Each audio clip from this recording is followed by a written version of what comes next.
Kottayam medical college ആശുപത്രിയിലെ അപകടത്തിൽ ആരോഗ്യവകുപ്പ് മന്ത്രി വീണ ജോർജിനെ പിന്തുണച്ച് CPM ആരോഗ്യമന്ത്രി രാജിവെക്കില്ലെന്ന് സംസ്ഥാന സെക്രട്ടറി MV ഗോവിന്ദൻ. നടക്കുന്നത് കള്ളപ്രചാരവേല. UDF-ഉം മാധ്യമങ്ങളും ചേർന്ന് ജനകീയ ആരോഗ്യമേഖലയെ തകർക്കാൻ ശ്രമിക്കുന്നുവെന്നും MV ഗോവിന്ദൻ. മെഡിക്കൽ കോളേജിലെ അപകടം ദൗർഭാഗ്യകരമെന്നും MV ഗോവിന്ദൻ വാർത്താസമ്മേളനത്തിൽ പറഞ്ഞു.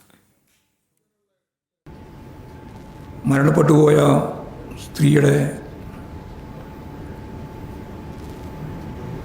അവരുടെ കുടുംബത്തിൻ്റെ ദുഃഖം നമ്മളെല്ലാം വേദനിപ്പിക്കുന്ന ഒന്ന് തന്നെയാണ്.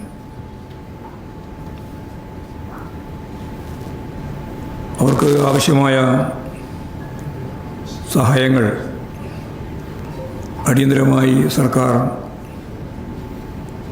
ചെയ്ത് ആശ്വാസ നടപടികളിലേക്ക് പോകണം എന്ന് ഞാൻ ഈ സന്ദർഭത്തിൽ സൂചിപ്പിക്കുകയാണ്. പ്രതിപക്ഷം പറയാൻ തുടങ്ങി എത്ര കാലമായി? 4 കൊല്ലം മുമ്പേ പറഞ്ഞു തുടങ്ങിയല്ലേ. അതിലൊരു കാര്യമില്ല, എല്ലാവർക്കും അറിയാലോ. ഏത് പ്രശ്നം വരുമ്പോഴും മുഖ്യമന്ത്രി രാജിവെക്കണം, മന്ത്രി രാജിവെക്കണം എന്ന് പറയാൻ തുടങ്ങിയിട്ട് കുറേ കാലമായി. അതൊന്നും രാജിവെക്കാനൊന്നും ആരും പോകുന്നില്ല എന്നുള്ളത് എല്ലാവർക്കും അറിയാം, അവർക്കും അറിയാം. അതിലൊന്നും യാതൊരു അടിസ്ഥാനപരമായിട്ടുള്ള പ്രശ്നവും അതിനകത്ത് കുറിച്ച്. ഇത് കനകോലു സിദ്ധാന്തത്തിൻ്റെ ഭാഗമായി അവർ പ്ലാൻ ചെയ്തൊരു പരിപാടിയാണ്. ആ പരിപാടി നിങ്ങൾ കൊടുക്കാൻ പാടില്ല എന്നാണ് എനിക്ക് വാർത്താ സംവിധാനത്തോട് പറയാനുള്ളത്.